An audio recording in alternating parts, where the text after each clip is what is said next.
سبحان اللہ سبحان اللہ سبحان الحمدللہ وکفا والصلاة والسلام على سید الرسل وخاتم الانبیاء وعلى آلہ المجتبى اما بعد اعوذ باللہ من الشیطان الرجیم بسم اللہ الرحمن الرحیم وما ارسلناک الا رحمتا للعالمین قال النبی صلی اللہ علیہ وسلم اول الانبیاء آدم وآخرهم محمد قال النبی صلی اللہ علیہ وسلم انا حظكم من الانبیاء وانتم حظی من الامم قال النبی صلی اللہ علیہ وسلم لو كان بعدي نبي لكان عمر صدق اللہ العظیم وصدق رسوله النبی الکریم۔ میرے معزز اور مکرم اور محترم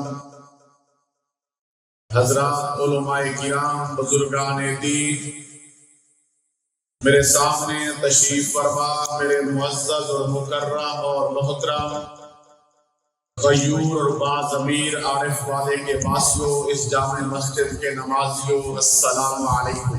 وعلیکم السلام۔ آج مجھے پہلی مرتبہ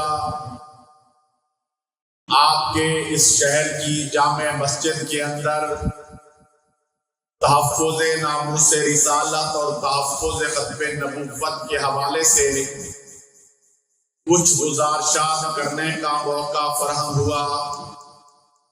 رحمت کائنات، مقصود کائنات، سردار انبیاء محمد مصطفیٰ احمد مجتبیٰ حبیب کبریاء خاتم النبیین صلی اللہ علیہ وسلم کے تشریف لے آنے کے بعد میرے اللہ نے ہمیشہ کے لیے سلسلہ نبوت کو مکمل کر دیا۔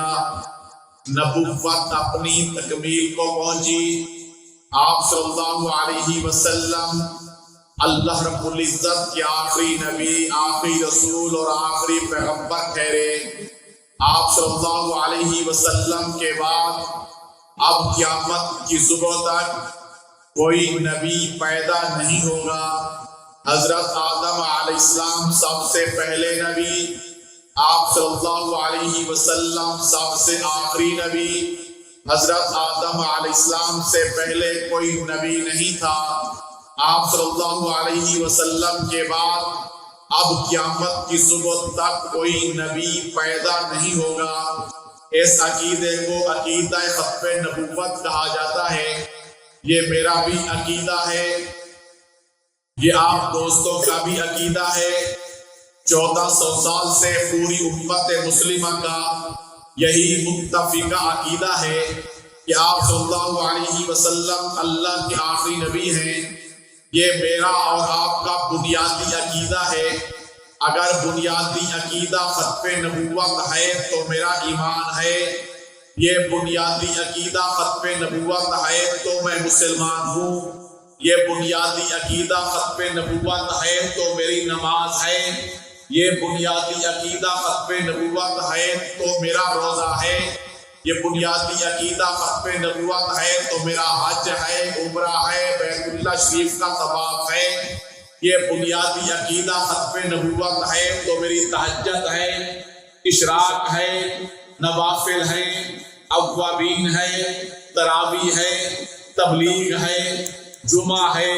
اگر یہ بنیادی عقیدہ ختم نبوت نہیں تو میرا ایمان بھی نہیں اور میں مسلمان بھی. اونچی بات سے بولیے اور اونچی بات سے. اگر یہ میرا بنیادی عقیدہ ختم نبوت نہیں تو میری نماز بھی، روزہ بھی، حج بھی، عمرہ بھی، بیت اللہ شریف کا طواف بھی، اگر یہ بنیادی عقیدہ ختم نبوت نہیں تو تبلیغ بھی، تہجد بھی، اشراق بھی، نوافل بھی، اوابین بھی، تراویح بھی، جمعہ بھی. گویا کہ یہ عقیدہ ہے تو سب کچھ ہے. اگر یہ عقیدہ ختم نبوت نہیں تو کچھ بھی نہیں ہے. آج جو کچھ بھی میرے پاس ہے یہ آپ صلی اللہ علیہ وسلم کی ختم نبوت کا صدقہ ہے.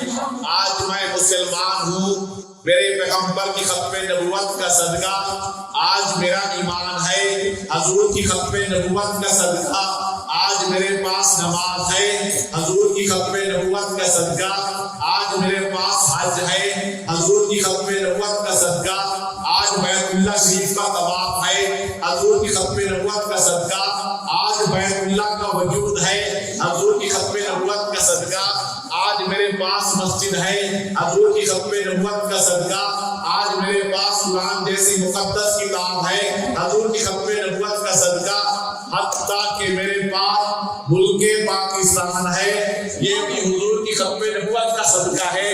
اس لیے کہ یہ ملک پاکستان کلمہ طیبہ کی بنیاد پر بنا ہے. کلمہ طیبہ کے اندر لفظ محمد نہ ہوتا، نہ کلمہ ہوتا، نہ ملک ہوتا. گویا کہ یہ ملک پاکستان بھی حضور کی ختم نبوت کا صدقہ ہے. چلو یہاں پہ ایک اور بات کی رہتا ہوں. آپ کی اس جامع مسجد کے اندر یقیناً تبلیغی جماعت آتی ہوگی. تبلیغی جماعت کا ایک بزرگ نماز کے بعد کھڑے ہو کر جب بیان کرنے لگتا ہے اپنے بیان کا اسٹارٹ ان الفاظ سے لیتا ہے. وہ کہتا ہے کہ یہ جو تبلیغ کا کام ہمیں ملا ہے یہ بھی حضور کی ختم نبوت کے صدقے میں ملا ہے. اس لیے 1400 سال سے پوری امت مسلمہ کا یہی متفقہ عقیدہ ہے کہ آپ صلی اللہ علیہ وسلم اللہ کے آخری نبی ہیں. حضور کے بعد قیامت کی صبح تک کوئی نبی پیدا نہیں ہوگا. میرے اور آپ کے پیغمبر کے بعد جب بھی کسی بد وقت اور بد نصیب نے میں نے آدھا گھنٹہ گفتگو کرنا ہے اور کوشش کروں گا کہ آدھے گھنٹے میں بہت کچھ بیان کر دوں. اس لیے کہ میں پہلی مرتبہ آیا ہوں، معلوم نہیں پھر کبھی آنا بھی ہوگا یا نہیں، قسمت کیا کہتی ہے. آپ صلی اللہ علیہ وسلم کے بعد جب بھی کسی بد وقت اور بد نصیب نے نبوت کا جھوٹا دعویٰ کیا، حضور کے بعد جب بھی کسی بد نصیب نے نبوت کا جھوٹا دعویٰ کیا، حضور کی پوری امت نے ایک منٹ ضائع کیے بغیر میدان میں اتر کر اعلان ایک موقف اختیار کرتے ہوئے ایک پیٹ پر کھڑے ہو کر پوری امت نے کہا حضور کے بعد جو شخص نبوت کا جھوٹا دعویٰ کرے اس کا اسلام اور اہل اسلام کے ساتھ کوئی تعلق نہیں، وہ مسلمان نہیں، مسلمانوں کا حصہ نہیں، بلکہ کون ہوگا؟ شرما کیوں رہے ہو اونچی بات سے؟ مجھے بھی معلوم آپ اس بات کو کیوں نہیں سمجھ رہے.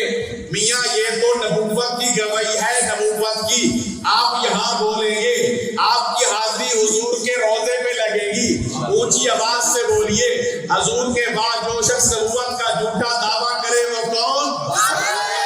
میرے دوستو، وہ یمن کا اسود انسی ہو، وہ یمامہ کا مسیلمہ کذاب ہو، وہ ایران کا بہاءاللہ ہو، یا قادیان کا مرزا غلام قادیانی، میرے پیغمبر کے بعد جب بھی کسی بد نصیب نے نبوت کا جھوٹا دعویٰ کیا پوری امت نے مل کر اس کے متعلق یہی کہا اس کا اسلام اور اہل اسلام کے ساتھ کوئی تعلق نہیں، یہ کافر اور مرتد ہے، دائرہ اسلام سے خارج ہے. مرزا غلام قادیانی بد نصیب نے، توجہ فرمائیے، اسود انسی نے نبوت کا جھوٹا دعویٰ کیا. اسود انسی یہ کہتا تھا کہ میں بھی نبی، آپ صلی اللہ علیہ وسلم بھی نبی، میں بالکل چھوٹا، حضور بہت بڑے. مسلمہ کذاب کہتا تھا میں بھی نبی، آپ صلی اللہ علیہ وسلم بھی نبی، میں دیہاتوں کا، حضور شہروں کے۔ مرزا ملعون نے جن الفاظ کے ساتھ نبوت کا جھوٹا دعویٰ کیا، ان الفاظ کے اندر مرزا ملعون قادیانی میرے اور آپ کے پیغمبر جناب محمد عربی صلی اللہ علیہ وسلم کی اتنی بڑی توہین کی، اتنی بڑی توہین کی، اس توہین پر اگر آسمان پتھر برساتا، آسمان بھاگتا، زمین پھٹ جاتی تو زمین بھاگتا۔ مرزا ملعون قادیان نے کہا کہ میں بھی عینی وہی محمد ہوں جو 1400 سال پہلے آئے تھے، اس محمد میں مجھ میں کوئی فرق نہیں۔ اس محمد نے 2 مرتبہ آنا تھا، ایک مرتبہ مکہ مکرمہ میں، دوسری مرتبہ وہی محمد مرزا غلام قادیانی کی شکل میں قادیان میں۔ یہ ملعون قادیان یہاں تک نہیں رکا، اس مرزا ملعون نے یہ بھی کہا کہ میں بعینہ وہی محمد ہوں جو حضرت خدیجہ کا خاوند تھا، میں بھی عینہ وہی محمد ہوں جو حضرت عائشہ کا میاں تھا، میں بھی عینہ وہی محمد ہوں جو حضرت فاطمہ الزہرا کا ابا تھا، میں بھی عینہ وہی محمد ہوں جو حضرت حسن حسین کا نانا تھا۔ اس محمد میں مجھ میں کوئی فرق نہیں۔ میرے دوستو، آج آپ کے عارف والا میں بسنے والا ہر قادیانی، اس کا نظریہ اور عقیدہ یہ ہے کہ جس نے محمد رسول اللہ کو دیکھنا ہو وہ مرزا غلام قادیانی کو دیکھے۔ میرے دوستوں اور بزرگوں، 1947 سے لے کر 1900 اونچی بات سے اور اونچی بات سے یہ جو میرا ملک پاکستان ہے، یہ پاکستان بطور تحفے، گفٹ اور ہدیہ کے ہمیں پیش نہیں کیا گیا تھا۔ اس ملک کے حصول کے لیے مسلمانوں نے بہت بڑی قربانی دی تھی۔ 6 لاکھ مسلمانوں نے اپنی جان کا نذرانہ پیش کیا، 6 لاکھ مسلمانوں نے اپنے جسم کے ٹکڑے کرا دیے، 6 لاکھ مسلمانوں نے اپنے مقدس خون سے اللہ کی زمین کو رنگین کر دیا، 6 لاکھ مسلمانوں نے اپنے علاقوں کو خیر باد کہا، اپنے کاروبار کو چھوڑا، اپنی برادری، کنبے اور قبیلے کو چھوڑا۔ بیٹے کے سامنے باپ کے ٹکڑے کر دیے گئے، باپ کے سامنے بیٹے کو ذبح کر دیا گیا، بیوہ کے سامنے بیٹی کا پیٹ چاک کر دیا گیا، بیٹی کے سامنے ماں کا سر تن سے جدا کر دیا گیا۔ میری عزت ماں بہنوں نے ہندو بنیا سے اپنی عزت بچانے کے لیے کنووں کے اندر چھلانگیں لگا دی، دریائے راوی کا پانی خون آلود کر دیا گیا۔ قدرت اللہ شہاب اپنے شہاب نامے میں لکھتا ہے، میں نے یہ منظر دیکھا کہ مسلمانوں کو گاجر پھولی کی طرح کاٹ کاٹ کے ڈال رکھا تھا، کسی کا بھل نہیں تو کسی کی ٹانگ نہیں، کسی کا سر دھڑ سے جدا ہے، کسی کا پیٹ چاک کیا ہوا ہے، کسی کا سینہ چرا ہوا ہے۔ اتنی بڑی قربانی دینی پڑی۔ قدرت اللہ شہاب لکھتا ہے، میں نے یہ بھی منظر دیکھا کہ مسلمانوں کے بچوں کو درختوں کے تنوں کے ساتھ کیل ٹھوک کے لٹکا رکھا تھا۔ اتنی بڑی قربانی دینے کے بعد یہ ملک پاکستان کلمہ تجیبہ کی بنیاد پر محمد رسول اللہ کے نام پر باز وجود میں آیا۔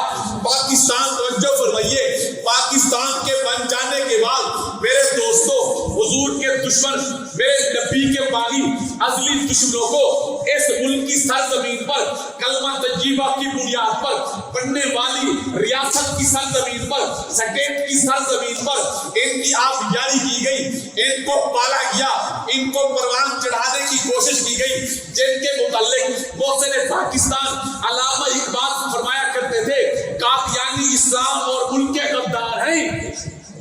کیا کہتے تھے؟ قادیانی اسلام اور ملک کے غدار ہیں۔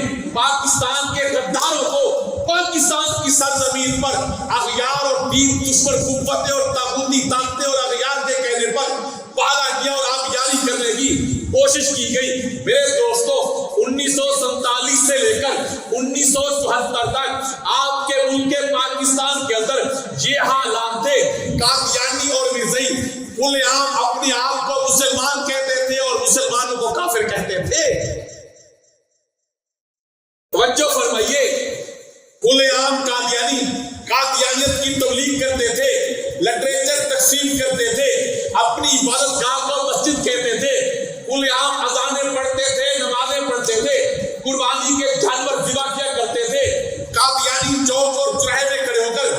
مسلمانوں کو مناظرے کے چیلنج دیتے تھے، قادیانی گروپوں کی شکل میں نکل کر مسلمانوں کے ایمان کو لوٹنے کی جسارت کیا کرتے تھے، قادیانی خواتین ٹولیوں کی شکل میں نکل کر مسلمان خواتین کی ایمان کو لوٹنے کی کوشش کرتی تھی۔ یہ سب کچھ ہوتا تھا 1947 سے لے کر 1974 تک پاکستان کے بننے کے بعد۔ اگر کوئی مسلمان عالم دین، مقرر اور خطیب یا عام مسلمان یا تاجر کھڑے ہو کر یہ کہتا کہ مرزا غلام قادیانی اس کے ماننے والے کافر ہیں، اس مسلمان کے خلاف 298 اعداد مقدمہ درج ہوتا، اس مسلمان کو 3 سال سزا ہوتی، گویا کہ میرے ملک کے اندر قادیانی کو کافر کہنا جرم تھا۔ قادیانی کو کافر کہنا میرے ملک کے اندر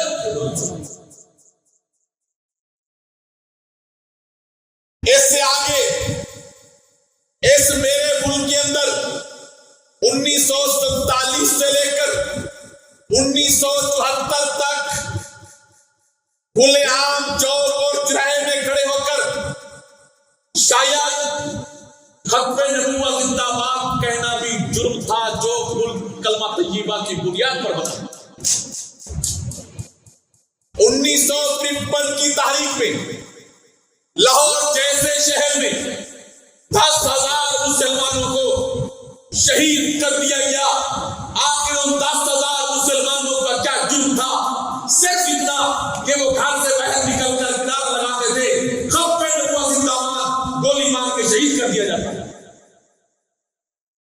1974 میں قادیانیوں نے اپنی عادت اور روٹین کے مطابق جناب نگر کے ریلوے اسٹیشن پر جب ٹرین پہنچی اپنا لٹریچر ٹرین میں تقسیم کرنا شروع کر دیا۔ اسی ٹرین کے اندر ملتان میڈیکل کالج کے اسٹوڈنٹ سفر کر رہے تھے، طلباء سفر کر رہے تھے۔ جب ان کو لٹریچر دیا گیا ان طلباء نے لٹریچر کھول کر پڑھنا شروع کیا۔ اس کتاب کے اندر یہ لکھا کہ مرزا غلام قادیانی خود خدا ہے، مرزا غلام قادیانی 1,20,000 انبیاء سے بہتر ہے، مرزا غلام قادیانی محمد رسول اللہ ہے، مرزے کو دیکھنے والا صحابی ہے۔ جب ان طلباء نے یہ پڑھا ان کے جذبات بنے۔ ایک طالب علم ڈبے کے کونے میں کھڑے ہو کر زوردار آواز میں جذبات بجا کر اپنے سینے کے اندر حضور کی محبت کو جگہ دے کر نعرہ لگاتا ہے، وہ کہتا ہے ختم نبوت۔ دوسرے طلباء نے کہا زندہ باد۔ آواز بلند ہوئی، یہ آواز قادیانی ایوانوں تک پہنچی۔ قادیانی کیا نے سوچا کہ کن مسلمانوں کو ضرورت ہوئی ہے کہ ہمارے شہر میں کھڑے ہو کر ختم نبوت کے نعرے لگائیں۔ وہاں سے اردو کو بھیجا گیا، لونڈوں کو بھیجا گیا، نوجوانوں کو بھیجا گیا۔ یہ اسٹیشن پر پہنچے، ان طلباء کو پکڑا گیا، مارا گیا، پیٹا گیا، زخمی کیا گیا، کسی کا بازو توڑ دیا گیا، کسی کی ٹانگ توڑ دی گئی، کسی کا سر توڑ دیا گیا، کسی کا ناک زخمی کیا، کسی کا کان زخمی کیا۔ ان کو ڈبے سے نکال کر پلیٹ فارم پر گھسیٹا گیا، لہو دہان کیا گیا۔ اس ظلم کی بنیاد پر پورے ملک کے اندر ختم نبوت کے تحفظ کی تحریک کو کھڑا کر دیا گیا۔ تحریک نے زور پکڑا، آپ کے ملک پاکستان کی تمام یونیورسٹیاں بند کر دی گئی، کالج بند کر دیے گئے، سکول بند کر دیے گئے، مدارس بند کر دیے گئے، مارکیٹیں بند کر دی گئی، اسٹیشن بند کر دیے گئے، لاری اڈے بند کر دیے گئے، حتیٰ کہ ایئرپورٹ بھی بند ہو گئے۔ ایک ہی مطالبہ تھا، ایک ہی نعرہ تھا، اب اس وقت تک ہم اپنے گھروں کو واپس نہیں جائیں گے جب آئینی اور قانونی طور پر قادیانی کو غیر مسلم اقلیت قرار نہیں دیا جاتا۔ جناب ذوالفقار علی بھٹو صاحب کا دور حکومت اس تحریک کو اٹھا کر پارلیمنٹ میں لایا گیا، بحث سے اٹھا کر پارلیمنٹ میں لایا گیا۔ پارلیمنٹ میں اس وقت قادیانی گرو مرزا ناصر کو بھی بلایا گیا۔ مرزا ناصر سے کسی ارکان پارلیمنٹ کو سوال کرنے کی اجازت کی تھی۔ سوال اٹارنی جنرل یحییٰ مختار کرتا تھا۔ 13 دن بحث ہوتی رہی۔ میں 13 دن کی بحث کہیں بیان نہیں کر سکتا۔ صرف ایک سوال جو اٹارنی جنرل نے مرزا ناصر سے کیا، اٹارنی جنرل یحییٰ مختار نے ایک کتاب اٹھائی، آئینہ کمالات اسلام، اس کے صفحہ نمبر 500 747 اور 48 پر لکھی عبارت کو یحییٰ استاد نے پڑھنا شروع کیا. یحییٰ استاد نے کہا مرزا ناصر سے, مرزا ناصر تیری اس کتاب کے اندر ایک عبارت لکھی ہوئی ہے, میں پڑھ دیتا ہوں, اس کا جواب چاہیے مجھے. مرزا ناصر نے کہا وہ کون سی عبارت؟ اٹارنی جنرل یحییٰ استاد نے عبارت پڑھنی شروع کی. اس عبارت کے اندر یہ لکھا ہوا تھا, ہر وہ شخص وہ ایم ایل اے ہو, وہ ایم پی اے ہو, وہ اسپیکر ہو, وہ جسٹس ہو, وہ جج ہو, وہ وکیل ہو, وہ کسان ہو, وہ تاجر ہو, وہ ماسٹر ہو, وہ پروفیسر ہو, وہ لیکچرار ہو, وہ طالب علم ہو, وہ عالم دین ہو, وہ امام ہو, وہ مقتدی ہو, انجینئر ہو, ہر وہ شخص جو مرزا غلام قادیانی کو نبی نہیں مانتا وہ قیدیوں کی اولاد ہے. اٹارنی جنرل یحییٰ استاد نے یہ حوالہ پیش کیا کہ تیری کتاب کے اندر مرزا غلام قادیانی لکھا ہے, جو مرزا غلام قادیانی کو نبی نہ مانے وہ ذریت البغایا, بدکار عورتوں اور قیدیوں کی اولاد ہے, یہ لکھا ہوا ہے. یہ حوالہ پیش کرنے کے بعد اٹارنی جنرل یحییٰ استاد نے ارکان پارلیمنٹ سے پوچھا, جناب ارکان پارلیمنٹ آپ بتائیے آپ مرزا غلام قادیانی کو نبی مانتے ہیں یا نہیں؟ تمام ارکان پارلیمنٹ نے متفقہ طور پر ہاتھ لہرا کر کہا ہم مرزا غلام قادیانی پر لعنت بھیجتے ہیں, ہم اس کو نبی اونچی بات سے ہم اس کو نبی. ارکان پارلیمنٹ کا جواب سننے کے بعد اٹارنی جنرل یحییٰ استاد نے مرزا ناصر سے پوچھا, جناب مرزا ناصر تیری کتاب کے اندر یہ لکھا ہے جو مرزا قادیانی کو نبی نہ مانے وہ قیدیوں کی اولاد, یہ پوری پارلیمنٹ مرزا قادیانی کو نبی نہیں مانتی, بتائیے نا اس پارلیمنٹ کے متعلق آپ کی کیا رائے ہے؟ مرزا ناصر نے وہاں کھڑے کھڑے کہہ دیا اس پوری پارلیمنٹ کے متعلق میری وہی رائے ہے جو میری اس کتاب کے اندر لکھا ہوا ہے. یہ سننے کے بعد جناب ذوالفقار علی بھٹو صاحب کی آنکھوں میں خون اتر آیا, پوری پارلیمنٹ کھڑی ہو گئی. ذوالفقار علی بھٹو نے کھڑے ہو کر کہا ان کو کس نے حق دیا ہے کہ میری ماں کو بدکارہ اور کنجری کہیں؟ یہ کون لوگ ہیں میری ماں کو گالی دینے والے؟ ان کو کس نے حق دیا کہ مجھے کہیں کی اولاد کہیں اور بیٹا کہیں؟ یہ کون ہوتے ہیں؟ 13 دن کی بحث کے بعد تمام ارکان پارلیمنٹ نے کسی ایک رکن نے اختلاف نہیں کیا, وہ اپوزیشن بینچ کے ہوں یا حکومتی بینچ کے ارکان, تمام ارکان نے متفقہ طور پر اس فیصلے پر صحیح کیے کہ مرزا قادیانی اس کے ماننے والے کون؟ اچھی بات سے بولیے, مرزا قادیانی اس کے ماننے والے کون؟ توجہ فرمائیے. کل اگر کوئی مسلمان یہ کہتا کہ مرزا قادیانی اس کے ماننے والے کافر ہیں, اس مسلمان کے خلاف مقدمہ درج ہوتا. آج پوری پارلیمنٹ کا ذرہ ذرہ در و دیوار چھت اور زمین یہ چیخ چیخ کر بول رہی ہے کہ مرزا قادیانی اس کے ماننے والے کون ہیں. اور پاکستان کے آئین کے اندر 106 اور 260 کے تحت یہ لکھ دیا گیا کہ مرزا قادیانی اس کے ماننے والے کون ہیں.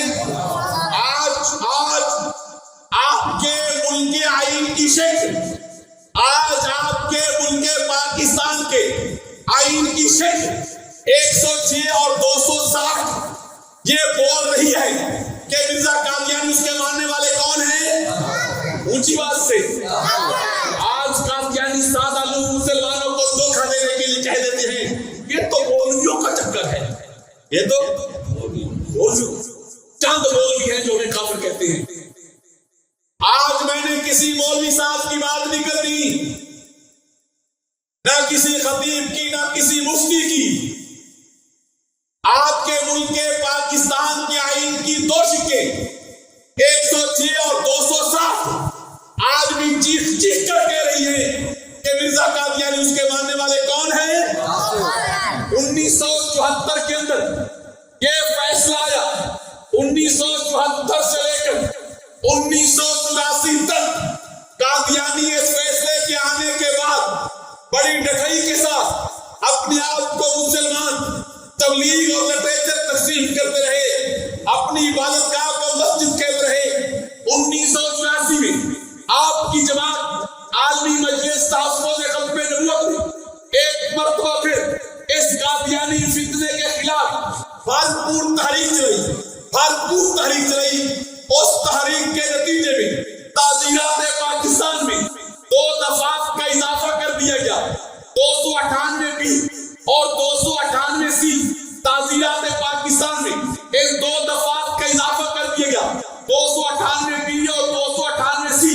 ان 2 دفعات کے تحت لکھ دیا گیا آج کے بعد کوئی قادیانی اپنے آپ کو مسلمان نہیں کہہ سکتا، آج کے بعد کوئی قادیانی تبلیغ نہیں کر سکتا، آج کے بعد کوئی قادیانی لٹریچر تقسیم نہیں کر سکتا، آج کے بعد کوئی قادیانی اپنی عبادت گاہ کو مسجد نہیں کہہ سکتا، آج کے بعد کوئی قادیانی عام اذانیں نہیں پڑھ سکتا، نمازیں نہیں پڑھ سکتا، قربانی کے جانور ذبح نہیں کر سکتا، آج کے بعد کوئی قادیانی کلمہ طیبہ نہیں پڑھ سکتا، آج کے بعد کوئی قادیانی اپنے گھر کے اوپر کلمہ طیبہ نہیں لگا سکتا، آج کے بعد کوئی قادیانی جب تیرا کسی مسلمان کو السلام علیکم نہیں کہہ سکتا، آج کے بعد کوئی قادیانی اپنے بیٹے یا بیٹی کے شادی کے کارڈ کے اوپر بسم اللہ الحمدللہ سبحان اللہ نہیں لکھ سکتا۔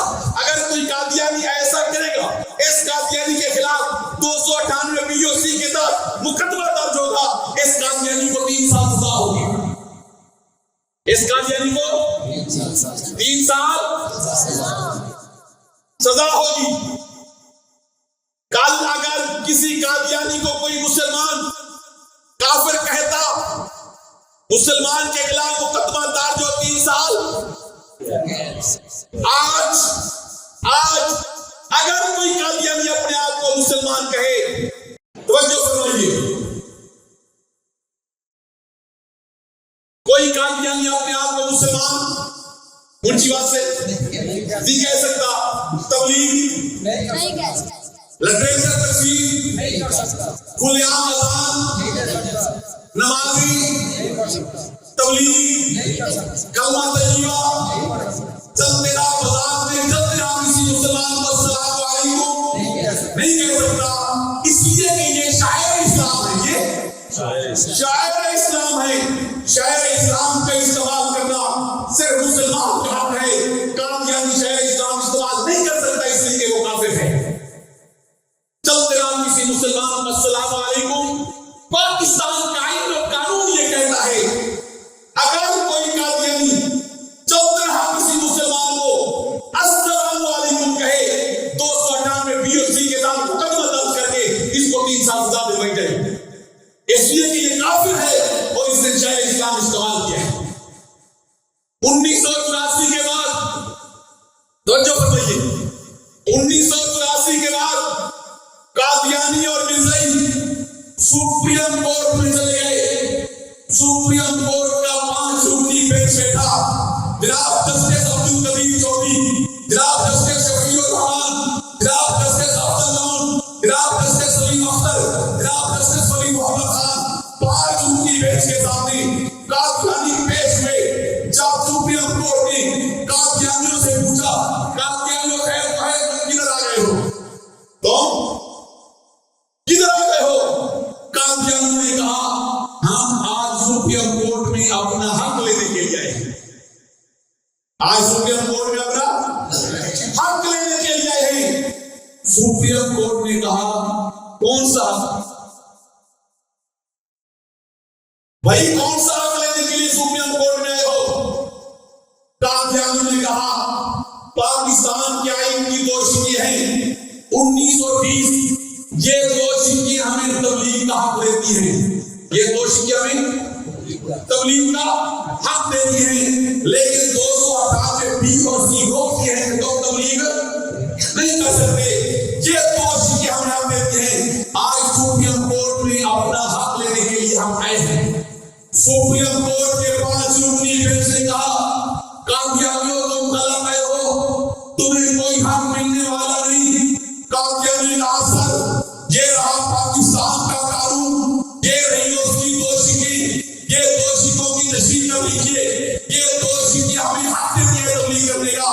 سپریم کورٹ کے پاس جھوٹی بینچ نے کہا جن دو شکوں کا سہارا لے کر تم سپریم کورٹ میں آئے ہو. یہ دو شکیں یہ کہتی ہیں یہ تبلیغ کا حق اس کو دیتی ہے جو پاکستان کے آئین کا احترام کرے، پاکستان کے قانون کو تسلیم کرے، پاکستان کے آئین کو مانے، تب جا کر یہ دونوں شکیں تبلیغ کا حق دیتی ہیں. تم نے تو 74 میں کھڑے ہو کر جو پارلیمنٹ نے آپ کے متعلق فیصلہ دیا تھا، تم نے اس وقت کھڑے ہو کر کہہ دیا تھا ہم پارلیمنٹ کے اس فیصلے کو اپنی زندگی کی نوک کرتے ہیں. پارلیمنٹ کا فیصلہ آئین اور قانون کو کرتا ہے.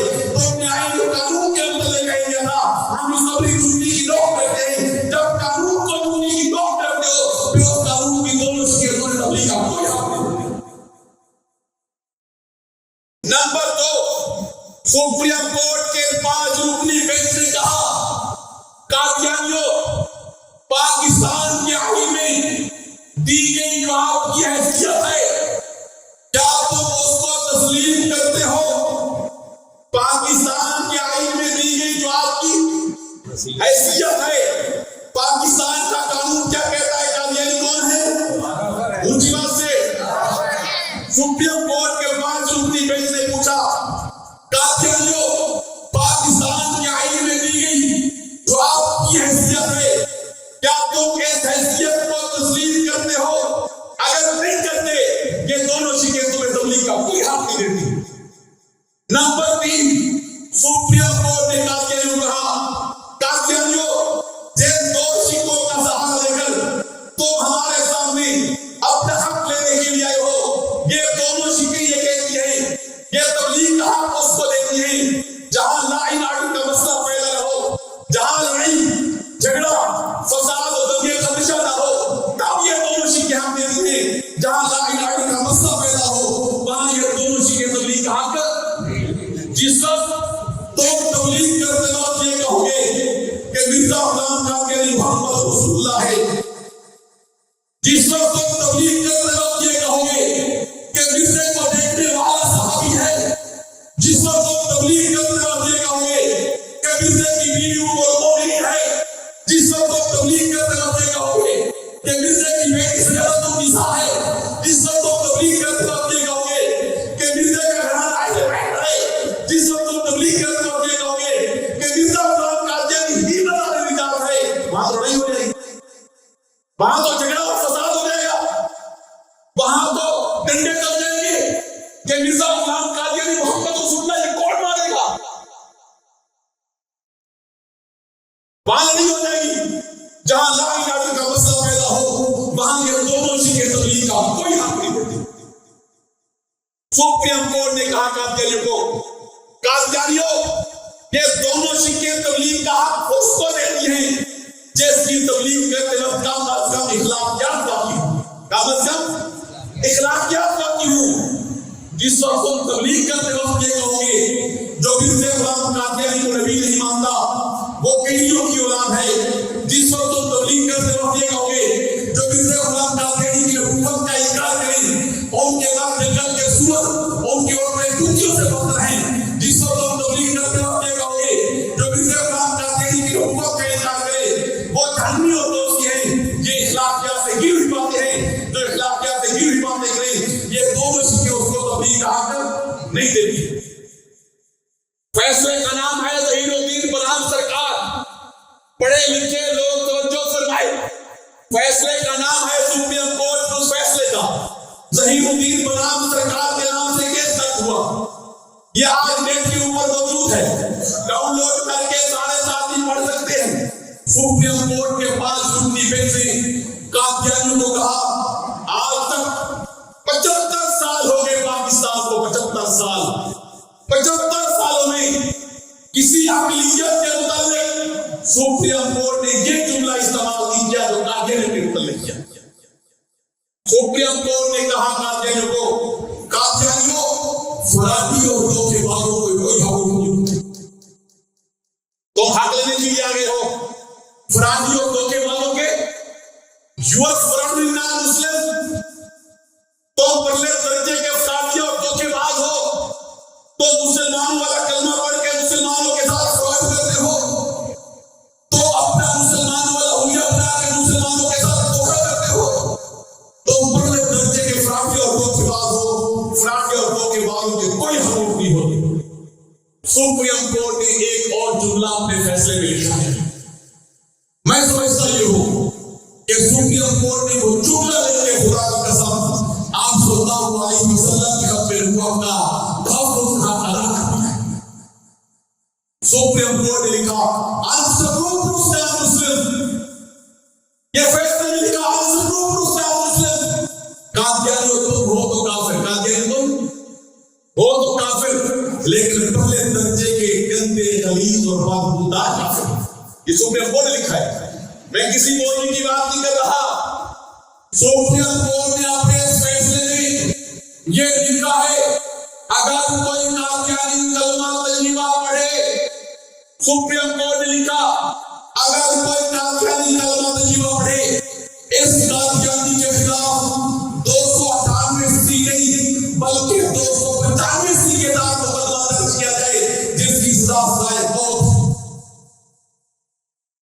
سپریم کورٹ نے لکھا ہے۔ سو اس کی وضاحت کے اندر سپریم کورٹ نے لکھا جب کوئی قادیانی کلمہ پڑھتا ہے، کلمہ طیبہ میں لفظ محمد سے مراد مرزا غلام قادیانی کو لینا ہے، محمد سے مراد مرزا غلام قادیانی کو لینا، یا صلی اللہ علیہ وسلم کی بہت بڑی توہین ہے، حضور کی توہین کرنے پر 295 کے خلاف مقدمہ درج کیا جاتا ہے۔ سپریم کورٹ نے اپنے فیصلے میں لکھا ہر قادیانی چھوٹا ہے یا بڑا، جوان ہے یا بوڑھا، تاجر ہے یا ملازم، شہر کا ہے یا دیہات کا، گاؤں کا ہے یا شہر کا، آئے والا کا یا پورے والے کا، ہر قادیانی چلتا پھرتا حضور کی بغاوت کا نام ہے۔ یہ سپریم کورٹ نے اپنے فیصلے میں ہر قادیانی چلتا پھرتا حضور کی بغاوت کا نام ہے، یہ رسول اللہ کے باغی ہیں، باغی۔ یہ سپریم کورٹ نے لکھا آج قادیانی دھوکہ دینے کے لیے مسلمانوں کو کہہ دیتے ہیں ہم احمدی ہیں۔ کیا کہتے ہیں؟ مسلمانوں کو دھوکہ دینے کے لیے کہتے ہیں ہم احمدی ہیں۔ آپ کی جماعت آج کی مجلس تحفظ خط نبوت میں 2018 میں اسلام آباد ہائی کورٹ کے اندر ایک ریٹ پٹیشن دائر کی، وہ کیس جناب جسٹس شوکت صدیقی صاحب کی عدالت میں لگا، کئی دن کی بحث کے بعد جناب جسٹس شوکت صدیقی صاحب نے یہ فیصلہ لکھا آج کے بعد کوئی قادیانی وہ اپنے آپ کو بھی صحیح کہے، اپنے آپ کو قادیانی لکھے، اپنے آپ کو علمی لکھے، جو چاہے لکھے، آج کے بعد کوئی قادیانی اپنے آپ کو احمدی نہیں کہہ سکتا۔ اگر کوئی قادیانی احمدی کہے تو اس کے خلاف کیس درج کیے جائے، اس لیے کہ احمدی بھی ہم ہیں، محمدی بھی ہم ہیں، میرے نبی کا نام احمد بھی ہے، میرے نبی کا نام محمد بھی ہے۔ قادیانی احمدی کا اگر مسلمانوں کو دھوکہ دیتے ہیں، میرے عزیز دوستوں اور بزرگوں، پاکستان کا آئین اور قانون آپ کے پاس ہے، عدالتوں کے فیصلے آپ کے ساتھ کھڑے ہیں، سپریم کورٹ کا فیصلہ آپ کے ساتھ کھڑا ہے، پھر کیا ہو گیا ہے کہ قادیانی میرے علاقے کے اندر دندراتے پھر رہے ہیں، اپنے آپ کو مسلمان کہتے ہیں، مسلمانوں کے ایمان لوٹنے کی جزا کی جا رہی ہے، مرزا غلام قادیانی کو بطور محمد رسول اللہ کے پیش کرنے کی کوشش کی جا رہی ہے۔ آج کیا ہو گیا ہے کہ میں کہاں کھڑا ہوں، آج حضور کی توہین کی جا رہی ہے، مرزا غلام قادیانی کو میرے پیغمبر کی مسجد خط نبوت بٹھانے کی جزا کی جا رہی ہے۔ آئیے اس اللہ کے گھر میں بیٹھ کر میں اور آپ یاد کر کے اٹھیں، میرے پاس میرے نبی کے علاوہ ہے۔ میں آپ دوستوں کی بات نہیں کر رہا، خدا کی قسم میں آج اپنی بات کر رہا ہوں۔ میرے دامن کے اندر کوئی ایسا عمل نہیں، آپ نیک لوگ ہیں، میں اپنی بات کرتا ہوں، میرے دامن کے اندر کوئی ایسا عمل نہیں جس پر مجھے بھروسہ ہو کہ اس عمل کی وجہ سے میری بخشش ہو جائے گی۔ میرے پاس کچھ نہیں، اگر میرے پاس کچھ ہے تو میرے نبی کا آخری سہارا ہے۔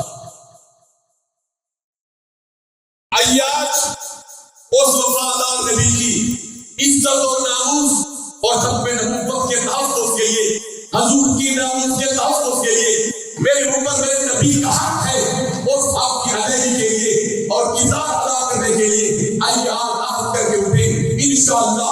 جب تک جان میں جان ہے یا جسم کے اندر خون کا آخری قطرہ ہے اپنے پیغمبر کی ناموس کا تحفظ کریں گے انشاءاللہ.